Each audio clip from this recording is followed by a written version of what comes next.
follow your passion first. When I retired from the game, I sat there asking kind of all the wrong questions. What's the biggest industry I can get into? And it's all the wrong stuff.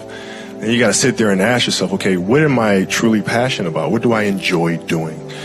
And when you feel that way, honestly, you feel like you have never worked a day in your life. It's the most fun thing in the world. You get up in the morning excited about what you're doing.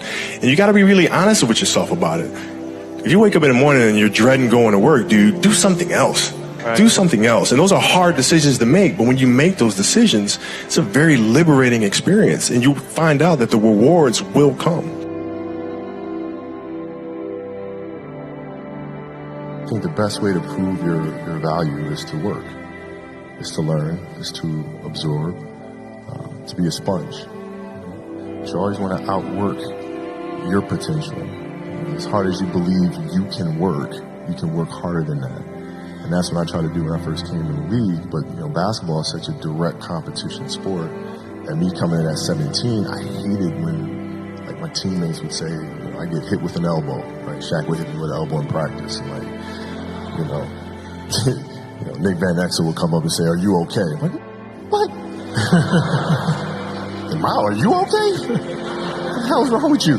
So I always had that extra chip on my shoulder. So every day in practice for me was really trying to annihilate everybody that I was playing against. Because I wanted to prove you don't need to babysit me. I'm fine, And so it's always that competitive nature, the work ethic, and curiosity. Because I asked a lot of questions. When playing with Byron Scott, I asked him a lot of questions. Eddie Jones, who was great at chasing guards off the screens, and I didn't understand how to do that. I would sit with him before practice, after practice. Magic, all the Laker greats, I would always sit down and just ask them questions about certain games that I studied growing up. What actually happened there? What did you feel there? Why? We were playing against the Lakers, Tom, and we were out here in LA. So the game was at 7. I was like, you know what? I'm going to come to the Staples Center because we're playing. This is when the Lakers had Kobe and Shaq. Okay, this is like the championship Lakers. So I'm going to get there at 3 o'clock, and I want to make sure I make 400 made shots before I go back into the room, and then I sit in the sauna and I get ready for the game. So, get in the car, get to the gym, get there, and as I'm walking onto the court, who do I see? I see Kobe Bryant. Already working out. So once I set my foot across that line, I started working out. And so I worked out for a good hour and a half. And when I came off, after I was done, I sat down, and of course I still heard the ball bouncing. I looked down, I'm like, this guy's still working out. He was working out for it looks like he was in a dead sweat when I got here. Right. And he's still going. And it's not like his moves are nonchalant or lazy. He's doing game moves. I sit there and I unlace my shoes. I'm like, I want to see how long this goes. So I sit out there and watch 25 minutes. And he got done. I said, okay, I think I've seen enough. Go play, come back, get in the sauna, get ready for the game. That game, he drops 40 on us, okay?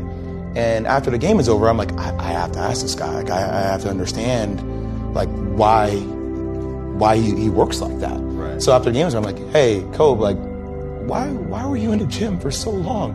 He's like, because I saw you come in. And I wanted you to know that it doesn't matter how hard you work, that I'm willing to work harder than you. If your job is to try to be the best basketball player you can be, right? To do that, you have to practice, you have to train, right? You want to train as much as you can, as often as you can. So if you get up at 10 in the morning, train at 11, right? 12, say 12, train at 12, train for 2 hours, 12 to 2. You have to let your body recover. So you eat, recover, whatever. You get back out, you train, start training again at 6. Train from 6 to 8, right? And now you go home, you shower, you eat dinner, you go to bed, you wake up, you do it again, right? Those are 2 sessions.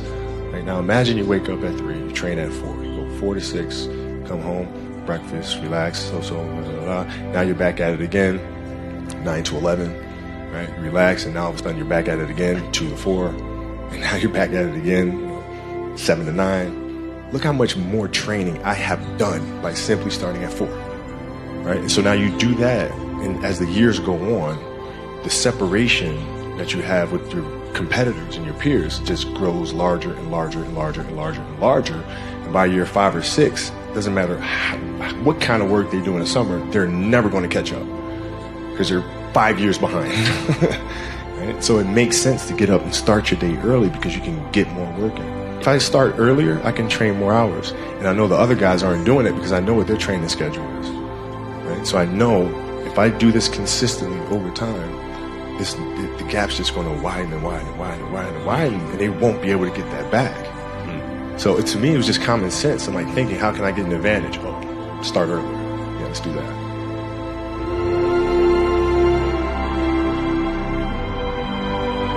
How do you develop that, or where do you learn that from? Well, I think it's just a matter of what's important to you. Mm-hmm. What's important to you for whatever reason. I felt like I didn't feel good about myself if I wasn't doing everything I could to be the best version of myself. If I felt like I left anything on the table, it would eat away at me. I wouldn't be able to look myself in the mirror. And so the reason why I can retire now and be completely comfortable about it because I know that I've done everything I could to be the best basketball player I could be.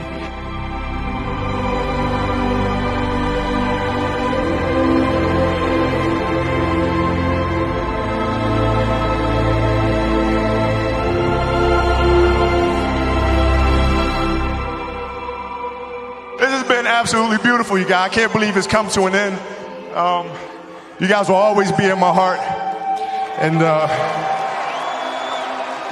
what can I say? Mamba out.